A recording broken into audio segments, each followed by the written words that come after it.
Welcome back to the kitchen. Today, we will explore a case study regarding preeclampsia during pregnancy. The underlying science here is both interesting and vital for expectant mothers, if not a bit removed from this particular kitchen. We'll be using Judith Brown's textbook, Nutrition Through the Life Cycle, 7th edition, as our foundation and source information, along with some recent research findings. To summarize our case, Susan is a 19-year-old with poor dietary habits who primarily eats meat and potatoes, rarely consuming vegetables, fruits, or dairy products. At week 18 of her pregnancy, she developed proteinuria, and by week 22, her blood pressure had increased to 150/100, leading to a diagnosis of preeclampsia. She was overweight before pregnancy and restricted her salt intake after mid-pregnancy, and despite being given prenatal supplements, she rarely took them. Her baby was delivered by C-section at 36 weeks, weighing only 5 pounds 5 ounces. Preeclampsia is a significant pregnancy complication affecting approximately 2 to 8% of pregnancies worldwide, according to the World Health Organization. In the United States, it impacts 5 to 8% of all births, with rates varying significantly by region and demographic factors, also per the CDC in 2002. Preeclampsia is the leading cause of maternal and infant mortality globally, responsible for approximately 14% of maternal deaths worldwide. Question 1 asks for 3 ways Susan's dietary intake likely contributes to oxidative stress. Well, first we can see how Susan's diet contributes to oxidative stress, which is a key factor in preeclampsia development. Susan's diet is notably deficient in antioxidant-rich foods. According to Tenorio and colleagues in 2019, fruits and vegetables are primary sources of vitamin C and E, carotenoids, and other antioxidants that combat oxidative stress, all of which Susan rarely consumes. Second, Schiavone and his research team in 2021 have demonstrated that high sugar consumption increases free radical production and promotes oxidative stress. Susan's habit of drinking sweetened iced tea throughout the day suggests excessive added sugar intake, which could significantly contribute to her condition.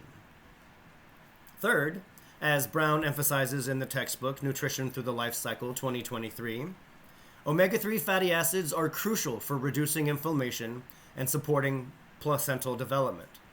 Reyes-Lopez and colleagues in 2021 further supported that theory, noting that these fatty acids found in foods like fatty fish have been shown to reduce inflammation and oxidative damage in pregnancy, something Susan's limited diet significantly lacks. Question 2 asks for 2 other dietary characteristics contraindicated for preeclampsia. Beyond oxidative stress, Susan's diet does have other concerning elements for someone with preeclampsia. Her poor calcium intake is problematic. Judith Brown in 2023's textbook discusses in our textbook how adequate calcium intake is essential for blood pressure regulation during pregnancy. Susan rarely consumes dairy products besides chocolate milk once daily, and that is just not enough.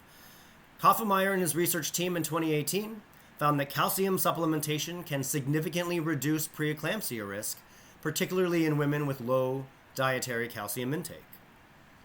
Additionally, Susan's inconsistent use of prenatal vitamins is concerning. Rezai and colleagues in 2022 have shown that regular supplementation with folate, vitamin D, and other micronutrients is crucial for reducing preeclampsia risk and supporting overall maternal fetal health.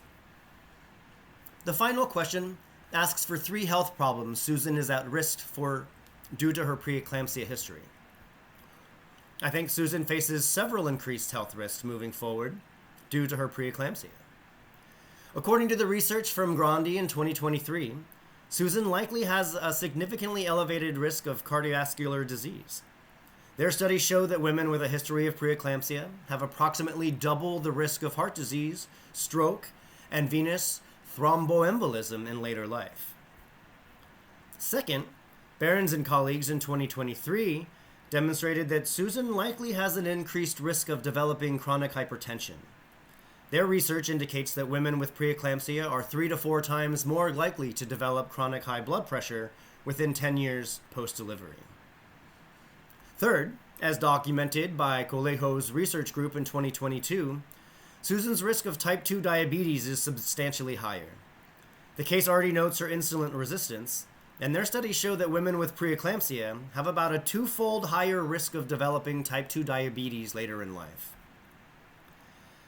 What's particularly concerning in this case is that Susan is only 19 years old and already showing multiple risk factors. The good news is, however, that early intervention with dietary changes and regular prenatal care and some lifestyle modifications, she can significantly improve her outcomes. Thanks very much. Have a great day.